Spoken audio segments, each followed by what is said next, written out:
Good morning. Uttar Pradesh में added junior high स्कूलों में शिक्षक भर्ती की तैयारी कर रहे सभी कैंडिडेट्स का एम्प्लॉयमेंट न्यूज़ चैनल में बहुत बहुत स्वागत है।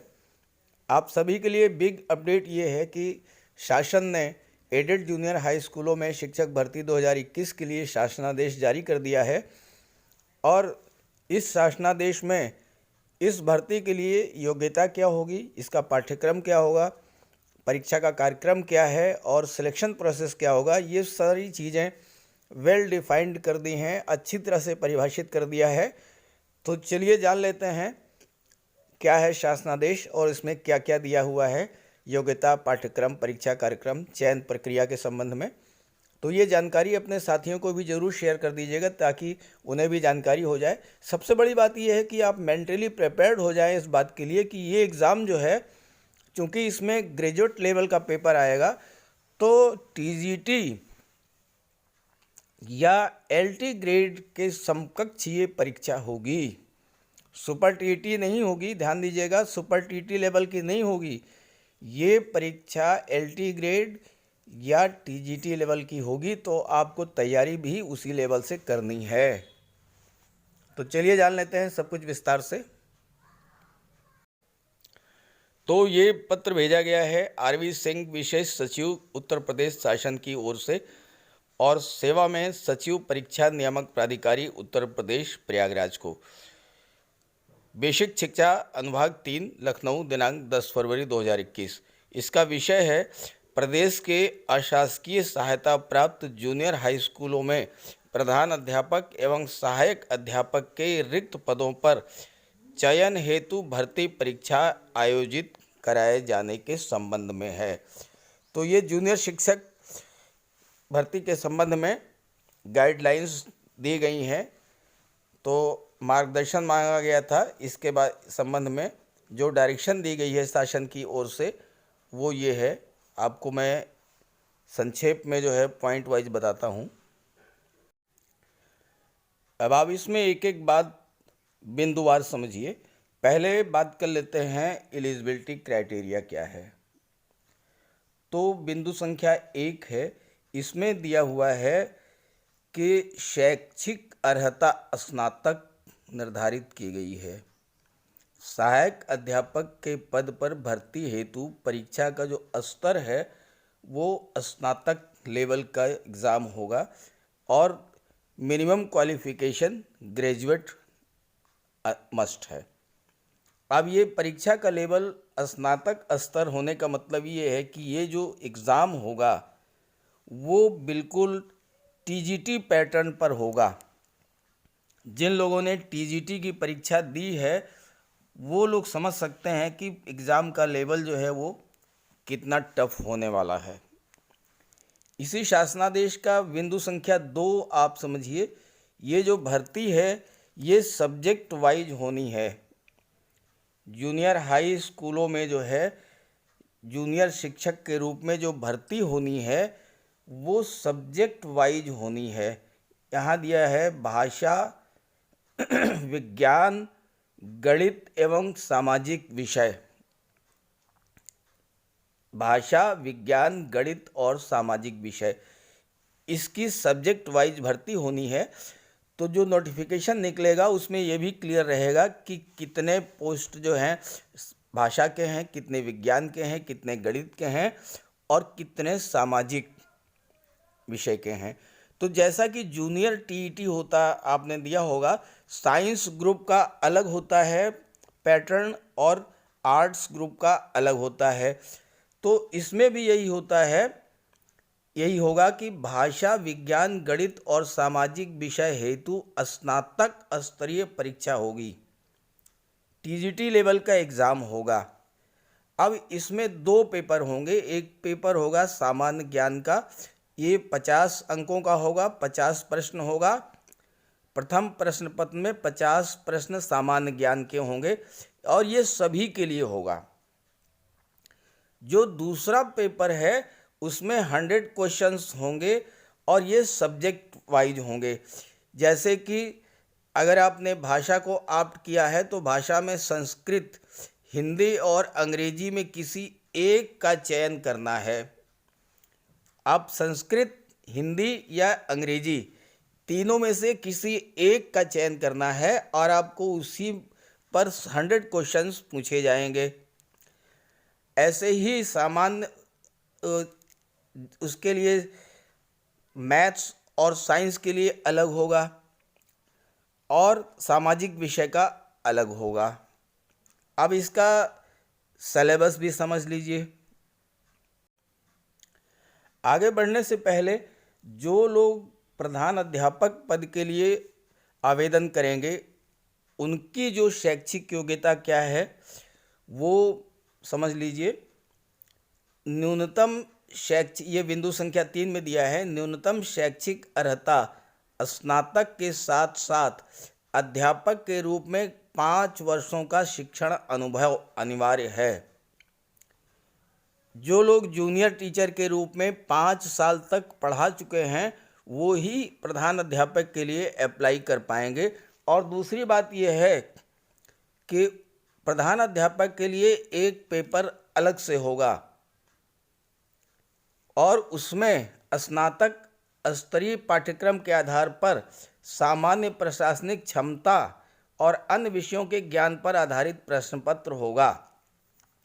और ये जो पेपर होगा ये शिक्षा विभाग के संबंधित विभिन्न अधिनियमों, नियमों, शासनादेशों और शिक्षा विभाग से संबंधित विभिन्न आयोगों, समितियों वगैरह इन सब के बिंदु के संबंध में, कहने का मतलब ये है कि शिक्षा विभाग के जो शासनादेश हैं, मैनेजमेंट के रूल्स हैं, इन सब के बारे में एक 50 क्वेश्चंस का जो है एक पेपर अलग से होगा जो लोग प्रधान अध्यापक के लिए अप्लाई करेंगे।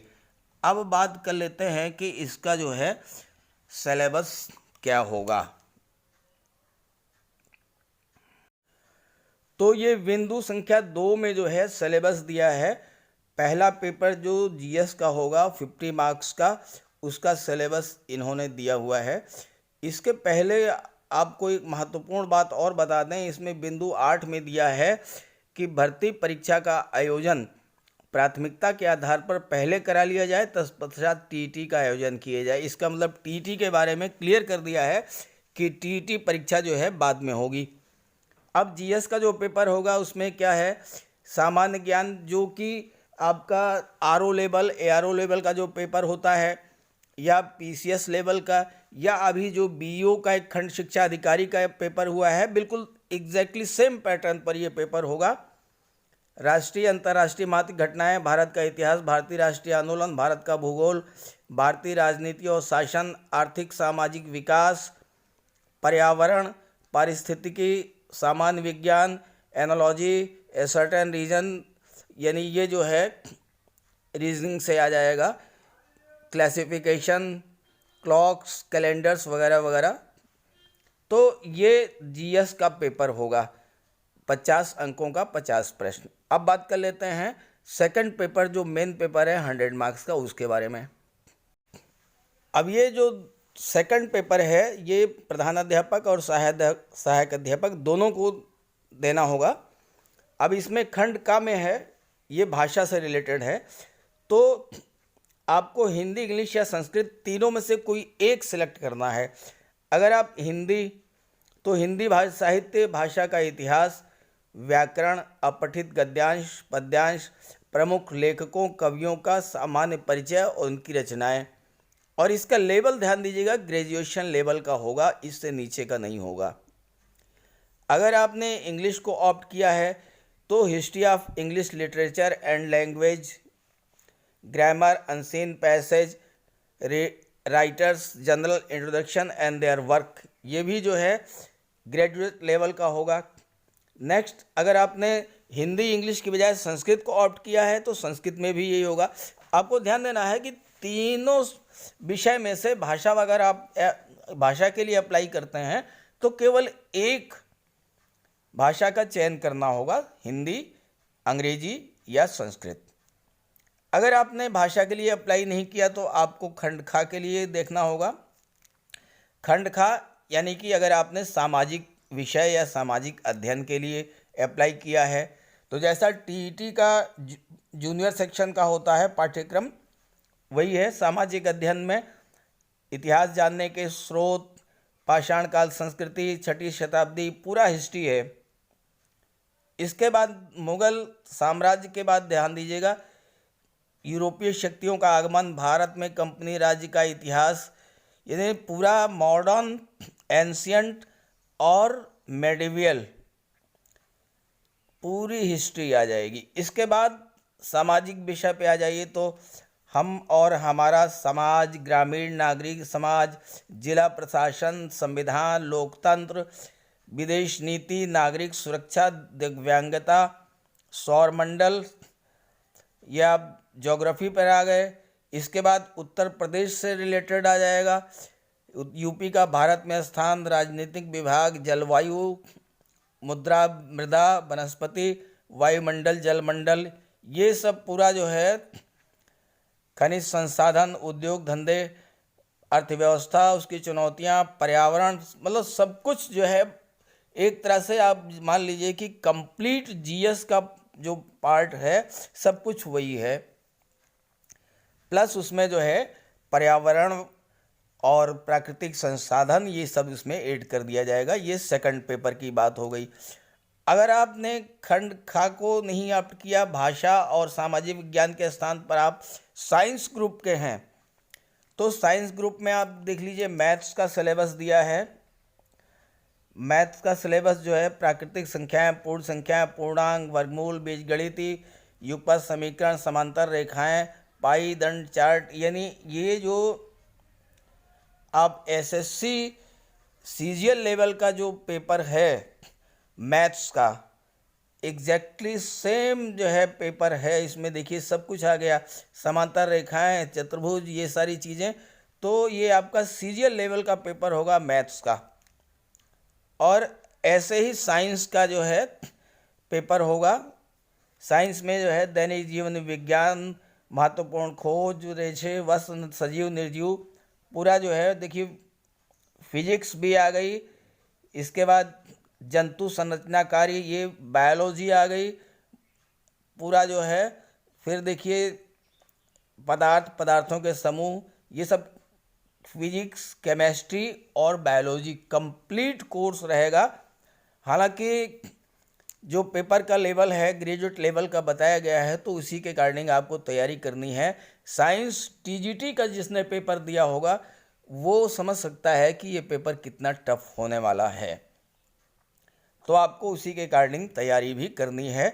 बहुत आसान नहीं होगा क्योंकि पदों की संख्या बहुत ज़्यादा नहीं है, एप्लीकेंट्स की संख्या बहुत ज़्यादा होगी। जो लोग प्रधान अध्यापक पद के लिए अप्लाई करेंगे उनके लिए जो तीसरा पेपर होगा उसमें दिया है, उसका भी सिलेबस दिया है कि विद्यालय प्रबंधन का अर्थ, उसका क्षेत्र, भौतिक संसाधनों का प्रबंधन, मानवीय संसाधनों का प्रबंधन, वित्तीय प्रबंधन, शैक्षिक प्रबंधन, समय प्रबंधन, यह पूरा स्कूल मैनेजमेंट के संबंध में जो है आपका पेपर होगा। इसके बाद अब आइए जो है टाइम टेबल क्या है ये समझ लीजिए।